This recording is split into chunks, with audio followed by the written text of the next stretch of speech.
Baik, selamat pagi. Selamat pagi semua. Apakah suara Selamat saya pagi, kedengaran? Romo. Selamat pagi, Selamat pagi, kedengaran. Romo. Selamat pagi Romo, Terdengar. Terdengar, selamat terdengar. pagi Jelas. Romo. Baik. Pertama, saya bersyukur sekali ya karena sejak dimintai Bu Regina, lalu 4 hari yang lalu itu saya jatuh di tempat kami di tempat saya tugas ini kan kondisi jalanannya enak sekali ya, tidak ada jalan yang mulus. Jadi karena saya di misi di Kalimantan Tengah, lalu sebelum renungan ini saya sampaikan sedikit. Lalu 4 hari yang lalu itu saya pergi ke stasi. Jadi turunan yang cukup jauh.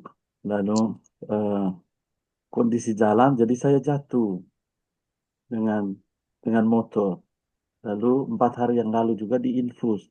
Nah baru tadi pagi ini dilepas infusnya. Jadi saya bersyukur sekali masih bisa hidup. Tuhan Romo. Tuhan. Jadi apa namanya ini? Efek dari obat, jadi masih sering keringat-keringat ya. Mohon maaf untuk ini ya. Tapi karena kita Zoom, jadi tidak ada yang mencium bau keringat. Jadi saya menyiapkan renungan hari ini dari bacaan hari ini. Bacaan hari ini dari dari Injil Yohanes bab 15 ayat 26, lalu dilanjut sampai 16 ayat 4a ya. Kita eh, dengarkan,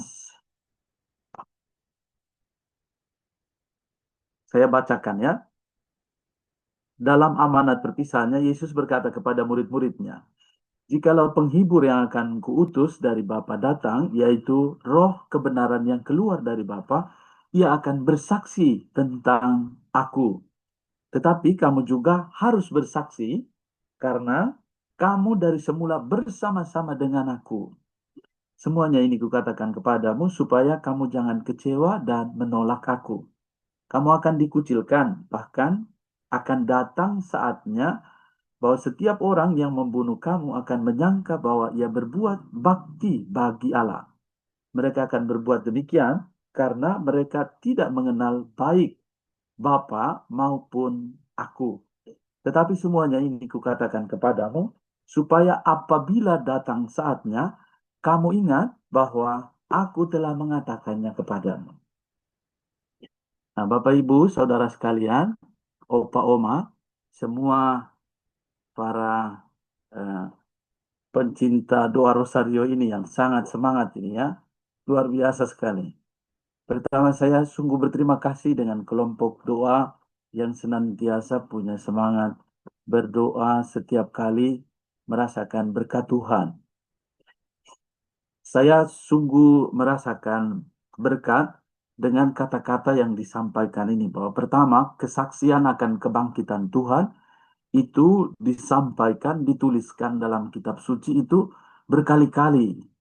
Misalnya Yesus bangkit itu sampai em, menunjukkan eh, lukanya pada Thomas. Lalu tidak hanya itu, tetapi juga sampai makan bersama di tepi danau dengan para murid. Sampai sarapannya, Yesus ajak mereka untuk sarapan. Kenapa semua itu ditulis di dalam kitab suci? Supaya tadi dikatakan, supaya kamu benar-benar percaya bahwa kebangkitan Tuhan itu nyata. Karena seringkali kita di zaman ini, apa sedikit pasti akan ditanya, mana buktinya, mana kekuatannya, atau mana apa yang menjadi bukti nyata dari kisah kebangkitan, atau lebih-lebih kisah ini. Dan lebih-lebih juga, segala hal yang kita upayakan itu membantu kita untuk bertekun. Ini yang pertama. Lalu yang kedua dikatakan ini, jika penghibur yang akan kutus dari Bapa datang, yaitu roh kebenaran yang keluar dari Bapa, ia akan bersaksi tentang aku.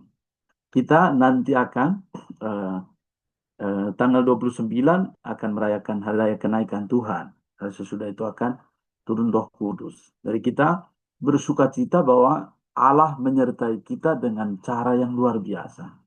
Atau bahasa yang saya tangkap adalah eh, cara Allah menyertai kita manusia itu sangat teratur.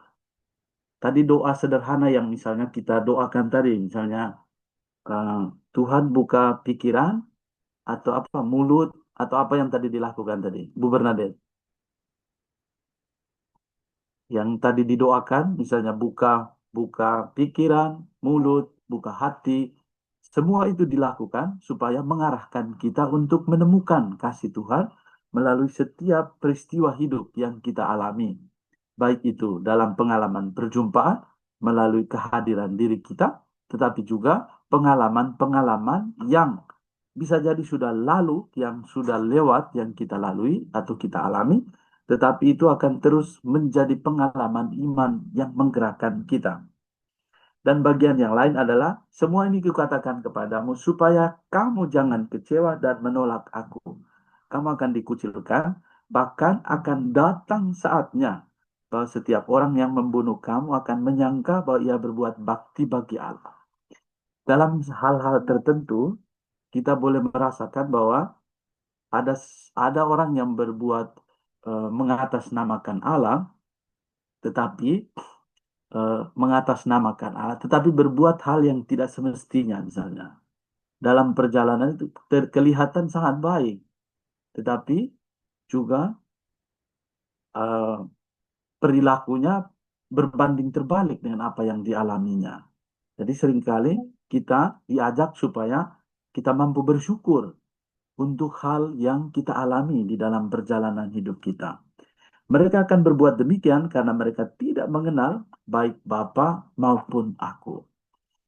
Mengatasnamakan Allah atau di zaman sekarang nabi-nabi palsu atau otoritas-otoritas mengajar itu sudah makin banyak.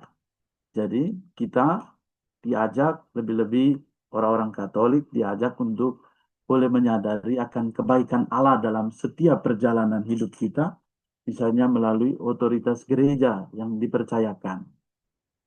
Eh, kita boleh melihat contoh nyata ya pada saat Bapak Paus Fransiskus meninggal, banyak sekali ya, banyak sekali kisah yang dialami. Mungkin media sosial juga membantu kita untuk melihat banyak tanggapan positif, tapi juga ada yang mempertanyakan otoritas Paus. Tetapi itu membantu kita sebagai orang Katolik melihat bahwa gereja adalah satu kudus Katolik dan Apostolik. Sehingga membantu kita untuk melihat bahwa gereja yang satu kudus Katolik dan Apostolik didirikan oleh Yesus dan membantu kita untuk mengenal Dia yang seutuhnya. Maka kisah kebangkitan sampai pada nanti kenaikan Tuhan, semua bukti ini dituliskan supaya memberi kekuatan bagi iman kita, kita yang terus mencari, tetapi juga kita semakin yakin bahwa bukti-bukti historis itu tidak hanya ada, tetapi semakin menguatkan iman kita. Semuanya ini kukatakan kepadamu, supaya apabila datang saatnya, kamu ingat bahwa aku telah mengatakannya kepadamu. Dan ini menguatkan iman kita untuk tetap percaya. Maka pertanyaan bagi kita, apakah kita masih sering mempertanyakan keberadaan Tuhan atau mempertanyakan iman kita? Misalnya saya baru mengalami pengalaman sakit baru pertama kali ya selama saya tugas di hutan ini. Jadi banyak hal yang saya pertanyakan, tetapi saya masih hidup ini. Jadi saya bersyukur ditolongin banyak orang ternyata. Bukan hanya karena saya sendiri, tetapi hal-hal baik yang Tuhan beri melalui orang-orang lain yang hadir dalam perjalanan pelayanan saya. Jadi kita pun sama ya dalam perjalanan hidup kita pasti ada hal-hal baik yang Tuhan tawarkan melalui kehidupan kita di dalam hidup harian kita. Maka mari kita bertanya dalam diri kita supaya kita boleh bertekun bahwa apakah seringkali kita mencari bukti iman kita atau kita semakin percaya bahwa dengan adanya sabda Tuhan itu menggerakkan kita untuk semakin teguh di dalam iman akan Tuhan. Tuhan memberkati kita.